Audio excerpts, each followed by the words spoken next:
Hello दोस्तों, तो स्वागत है आपका। अब हम CUT 2022 BHU MSc math entrance exam में क्वेश्चन नंबर 35 पे आते हैं। ये क्वेश्चन जो है स्टेटमेंट बेस्ड है, इसलिए हम लोग इसको इजीली सॉल्व कर लेंगे। तो देखो पहला क्या कह रहा है, for a matrix, question number 35। और यहाँ पे देखो 5 स्टेटमेंट्स आपको दिए हैं, A B C D और E करके। ठीक है, अब हम 5 स्टेटमेंट को पहले पढ़ते हैं। For a matrix A transpose into A is always symmetric matrix. ठीक है, तो क्या अगर कोई मैट्रिक्स A हो then A transpose into A करोगे तो वो आपको क्या मिलेगा, सिमेट्रिक मैट्रिक्स मिलेगा। ये फर्स्ट हो गया, A हो गया। सेकंड क्या कह रहा है, A plus A transpose is a symmetric matrix. ये आपका सेकंड ऑप्शन हो गया, सेकंड स्टेटमेंट हो गया। थर्ड क्या कह रहा है, इन अ ग्रुप G, आपके पास कोई ग्रुप G है, if A B C belong to G, अगर A B C G में बिलोंग कर रहे हैं, आर सच डेट कुछ ऐसे हो, A B is equal to A C then B is equal to C। यहाँ पे क्या हो रहा है, B is equal to C आ जा रहा है। ये थर्ड स्टेटमेंट हो गया। फोर्थ स्टेटमेंट क्या है, इन द रिंग R, कोई रिंग R हो, for A comma B belong to R, अगर A B R में बिलोंग कर रहा है, देन A प्लस B का whole square is equal to A square plus B square plus AB plus BA। ठीक है, ये आपके पास फोर्थ नंबर हो गया। ठीक है, अब फिफ्थ स्टेटमेंट पढ़ते हैं। Every integral domain is a field, हर कोई इंटीग्रल डोमेन क्या है, वो एक फील्ड है। ठीक है, अब इन 5 स्टेटमेंट्स में हमको ये देखने कौन कौन से स्टेटमेंट ट्रू है और कौन कौन से स्टेटमेंट हमारे फॉल्स हैं। ठीक है, तो चलो हम लोग स्टार्ट करते हैं फर्स्ट से।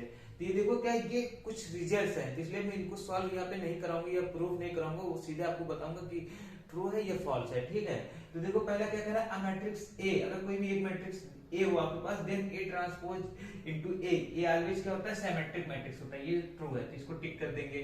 फिर क्या कर रहा है, A plus A transpose is symmetric matrix, ये भी एक रिजल्ट, ये भी ट्रू है।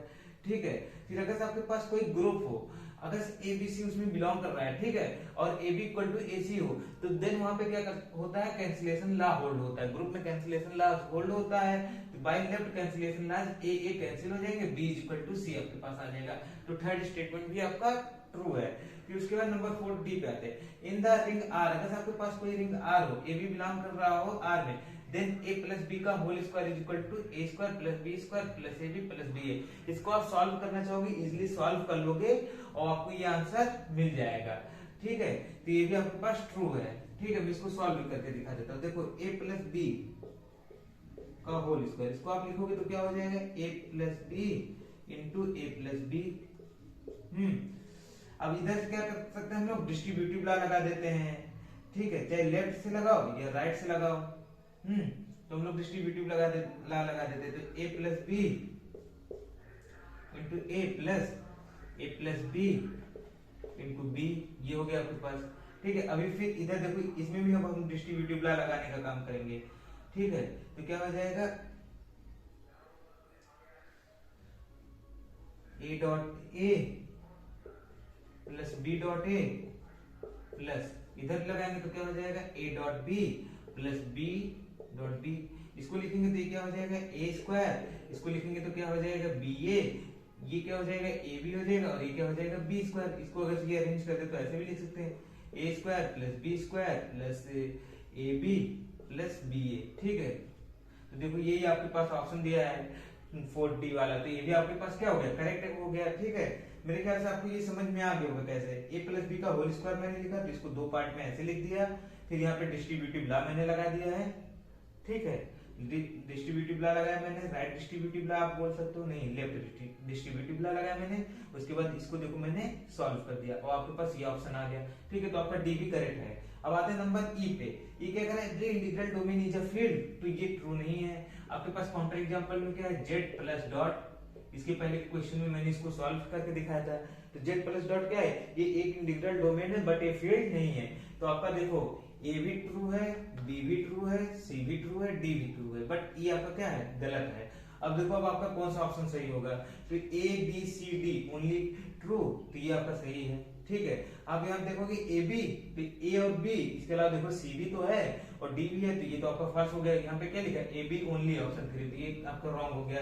यहाँ क्या कह रहा है, A B C D E, option 2 क्या है, A B C D E only, मतलब 5 स्टेटमेंट ट्रू है, तो ये भी आपका रॉन्ग है।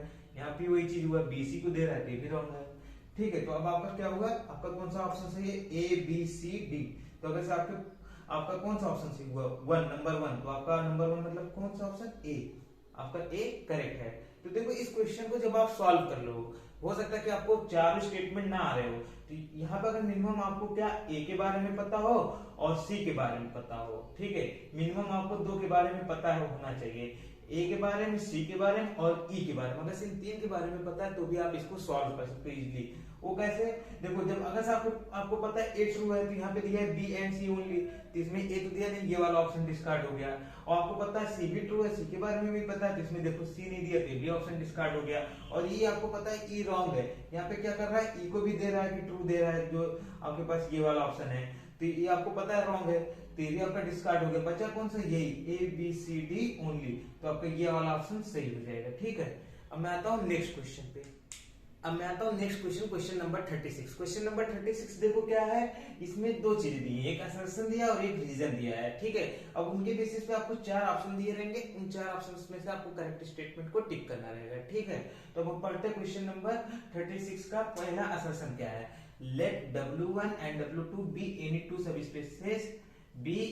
subspaces of a vector space V। आपके पास कोई एक वेक्टर स्पेस V हो तो W1 और W2 उसके क्या है, सब स्पेसेस है। Then W1 intersection W2 is also a subspace to W1 intersection W2। W1 और W2 का जो इंटरसेक्शन है वो अगेन एक सब स्पेस बनेगा, ठीक है। ये फर्स्ट असर्शन है, ठीक है। और दूसरा रीजन यहाँ पे देखो क्या दिया है, इंटरसेक्शन ऑफ अ सब स्पेस W, कोई भी आपके पास एक सब स्पेस W हो of V, vector space V का एक सब स्पेस W हो, उसका intersection with any other subset U, with any other subset U of V का कोई दूसरा सबसेट U हो, दैट कंटेन्स जीरो वेक्टर, जो कि क्या कंटेन किया हुआ हो, जीरो वेक्टर कंटेन किया हो, इज अगेन अ सब स्पेस ऑफ V। वो क्या होगा, वो V का अगेन, वो फिर से V का सब स्पेस बन जाएगा, ठीक है। तो आपको ये बताना है कि क्या इसमें देखो आपके पास दो चीजें दी है, एक असर्शन दिया है, एक रीजन दिया है, ठीक है। अब आप इनको देखना है कि क्या ये सही दिया है या गलत दिया है। तो पहला क्या है, W1 और W2 कोई दो सब स्पेसेस हो किसी वेक्टर स्पेस B के, then W1 intersection W2 is also a subspace. तो ये तो ट्रू है, एक थ्योरम है जो कि आप लीनियर अलजेब्रा की बुक में इजीली पा जाओगे, इसका प्रूफ भी और इसको पढ़ सकते हो कि क्या होगा, कोई दो सब स्पेसेस हो देन उनका इंटरसेक्शन भी एक सब स्पेस होता है, तो ये तो ट्रू है, ठीक है। बट दूसरा क्या आपका ये ट्रू है कि W का कोई सब स्पेस W हो, उसका इंटरसेक्शन U के साथ हम लोग ले जो कि V का सबसेट हो, ठीक है।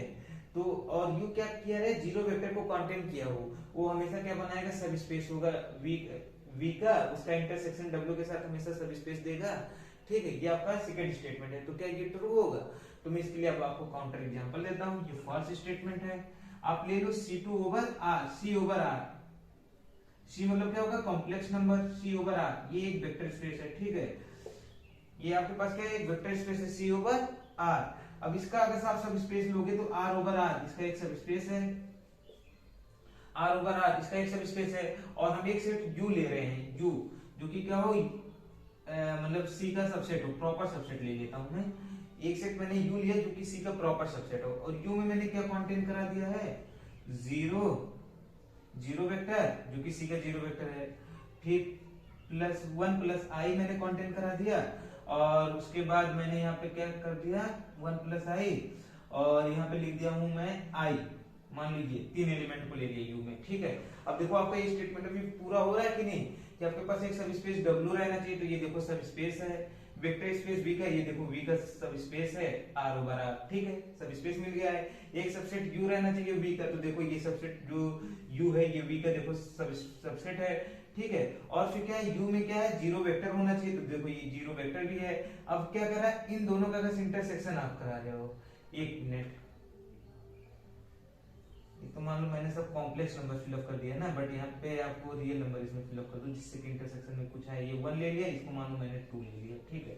अब थोड़ा इजी है, तो ये आपके पास क्या होगा, ये देखो सबसेट हो गई U जो V का है, U क्या है, जीरो वेक्टर को कंटेन किया हुआ है, ठीक है। अब देखते हैं इन दोनों का intersection, R intersection with U, R और U का इंटरसेक्शन करेंगे तो क्या मिलेगा, हमको जीरो वेक्टर मिल जाएगा, क्योंकि जीरो भी है, 1 मिलेगा और 2 मिल जाएगा, ऐसा मिल गया हमारे पास। अब देखेंगे क्या ये सब स्पेस बनाएगा वी का। तो सब स्पेस होने के लिए क्या होगा कि आप ऐसे देखो कि वो खुद में ही क्या होना चाहिए, जैसे मान लो इस एस मान लो, तो ये क्या होगा, एस खुद में ही एक वेक्टर स्पेस हो तो सब स्पेस हो जाएगा। यही तो है ना, खुद में ही एक वेक्टर स्पेस हो तो वी का सब स्पेस बन जाएगा। अब आप यहाँ पे देखोगे 1+2 करोगे, 1+2 तो क्या आ गया 3। और 3 क्या इस सेट में बिलोंग कर रहा है, 3 क्या एस में बिलोंग कर रहा है, नहीं बिलोंग कर रहा है, 3 एस में बिलोंग नहीं कर रहा है। तो यहाँ पे क्या हुआ, क्लोज एक्सियम होल्ड नहीं हुआ इस सेट के लिए। अगर क्लोज एक्सियम होल्ड नहीं हुआ अंडर एडिशन, तो इसका मतलब क्या हुआ, ये वेक्टर स्पेस तो बनाएगा ही नहीं, अबेलियन ग्रुप भी नहीं होगा, वेक्टर स्पेस भी नहीं बनाएगा। तो इसका मतलब क्या हुआ कि ये सब स्पेस नहीं बनाएगा। ठीक है, कि जो आपने इंटरसेक्शन लिया वो सब स्पेस ऑलवेज बनाए ये जरूरी नहीं है, हमको सिर्फ इसको डिस्कार्ड करना था, इसलिए मैंने ऐसा एग्जांपल लिया जो कि सब स्पेस ना बना रहा हो। तो ये सब स्पेस नहीं बना रहा है, अगर सब स्पेस नहीं बना रहा है तो जरूरी नहीं कि वो हमेशा वेक्टर स्पेस बनेगा, सब स्पेस बनेगा। ठीक है, तो ये आपका ऑप्शन मतलब ये जो आपका इंसर्शन है वो आपका क्या हो गया, रॉन्ग हो गया है। अब हम आते हैं चारों ऑप्शन पे, क्या क्या दिया है। पहला क्या दिया, both A and B are true, तो पहले ही आपको पता चल गया गलत है, तो इसके आगे का पढ़ने की जरूरत ही नहीं है, लेकिन वैसे भी पढ़ लेते हैं कि R is correct explanation of A, तो ये तो रॉन्ग है। यहाँ पे वही दिया both A and B are true, तो ये भी रॉन्ग है। और यहाँ पे क्या रहेगा, यहाँ पे इसके बाद लिखा है R is not correct explanation of A. ठीक है, थर्ड पे आते हैं A is true but R is false, A आपका ट्रू है, आर फॉल्स, अभी मैंने इसको प्रूव भी कर दिया, तो ये आपका सही है। ठीक है, A is false but R is true, ये फॉल्स है लेकिन आर ट्रू है, तो ये भी आपका रॉन्ग है। तो आपका कौन सा ऑप्शन सही हुआ, और नंबर 3 आपका 3 सही हुआ। तो यहाँ पे ऑप्शन में कुछ ऐसे दिया रहेगा 1 B 2 C 3 एंड D 4। ठीक है, तो आपका कौन सा सही है, 3, तो आप इसको टिक करके आगे बढ़ जाओगे। तो मेरे ख्याल से आपको ये चीज समझ में आ गया होगा। ठीक है दोस्तों, अगर आप चैनल पे नए हो तो प्लीज चैनल को सब्सक्राइब कर लीजिए, वीडियोस को लाइक एंड शेयर कर दीजिए। तो थैंक यू दोस्तों, बाकी नेक्स्ट वीडियो में